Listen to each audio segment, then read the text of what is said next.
Thank you, Chairman Rubio, Ranking Member Cardin. This is really an important, critically important hearing to ensure that we're doing all we can to support our nation's minority-owned businesses.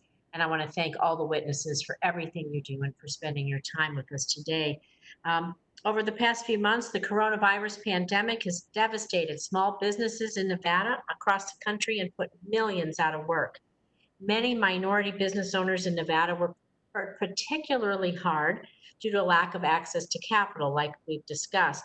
Congress stood up emergency lending programs to fill in these gaps. My office has heard countless stories from minority owned small businesses struggling with the SBA's Economic Injury Disaster Loan, or EIDL, and one of the common complaints is the 1,000 per employee cap on EIDL advance grants and its arbitrary $150,000 cap on EIDL loans, a 93% reduction from the $2 million level we in Congress authorized in the CARES Act.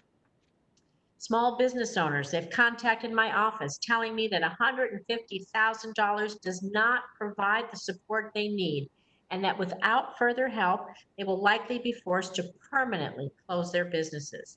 This is why earlier this week, I introduced, along with Senator Cornyn, bipartisan legislation to address this problem, the EIDL for Small Business Act.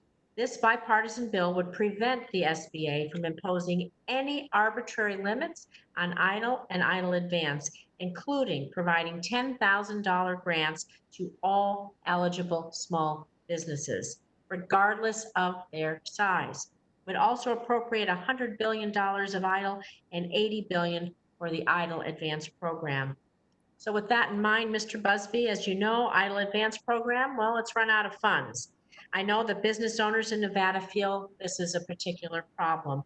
Ken Evans, he is the president of our Urban Chamber of Commerce in Nevada, and he supports my effort, and I want to quote him. He said, "The EIDL for Small Business Act will help our businesses secure much needed capital to counter the impact of COVID-19 in the Southern Nevada region. So can you please discuss why it's so important for us to recapitalize the EIDL and EIDL advance programs, and why it's critical that our smallest and most vulnerable minority-owned businesses receive the full $10,000 grant regardless of their size?" Thank you so much. And also thank you to Ken, who's a member of the U.S. Black Chambers, one of our chamber members there in Las Vegas. And so again, tell him thank you. For us, again, many of our businesses weren't able to participate in the payroll protection plan.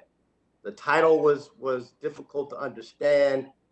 There was a real concern about, will I be eligible? Do I have to pay the funds back? And the transparency was really unclear. So for many businesses, we said, take the other avenue of the EIDL loan. The challenge with the EIDL loan was a couple of things. Credit was tied to the EIDL loan program, and so many of our businesses weren't able to apply or to get funding because they didn't have the credit score appropriate to be able to get funding. Secondly, I think there was an either or conversation for most business owners. Either I apply for PPP or I apply for EIDL. And for us, now that we understand, all of us understand it better, clarity of both programs, we're telling folk it's not an either or. It really should have been about both. And for businesses that did not have payroll, the EIDL loan was a much more appropriate program for them. And so we're looking for that to be funded fully.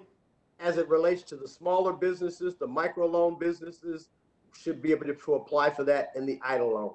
And it should be up to $10,000. It should not be based upon other criteria. What we heard was during the first tranche of funds, those firms that got it did not have the same accountability criteria and questions that many of the small business owners are now having to face as it relates to the EIDL loan program. So we are asking for it to continue to be funded. We want to make sure that it is there long-term so that our businesses can be able to participate. Thank you. I just have one last quick question to everyone on the panel. How can we strengthen these relief programs to get the money out more quickly? Do you have a suggestion what we can do to get the money out more quickly to those who need it? I will start. I think that putting the money directly in the hands of the CDFIs that we know fund the businesses in those local communities. Nothing wrong with the big banks, but again, based upon the financing of those large loans, many black businesses weren't able to get it from the larger banks. I think, again, as all of us have said, it really is about relationships, and many of our businesses have those relationships with the CDFIs. And so I would say fund directly to the CDFIs, as well as funding the nonprofits that can make the micro loans and the micro grants. Right. I think are extremely important. Thank you. Anyone else like to give a suggestion to us quickly? For me, nothing more to add, because it's clear that we have the relationship and we know the small business owner and where is the need, and we could provide the financial education, because again, the frustration with the disaster loan with the SBA sometimes it's related to the cash flow, to credit, like Ron mentioned. We need to be sure that credit, if there is something we need to work just to fix credit or wrong information that is in credit. So again, we need to give the support, but the financial education is key, because if not, there is another emergency, there is another situation where they are going to be set to fail. And we don't want our small business owner to be set into failure. Thank you. I believe my time's expired. So thank you all for being here. Really appreciate the work you do. Thank you, Mr. Chairman and Ranking Member. Appreciate it.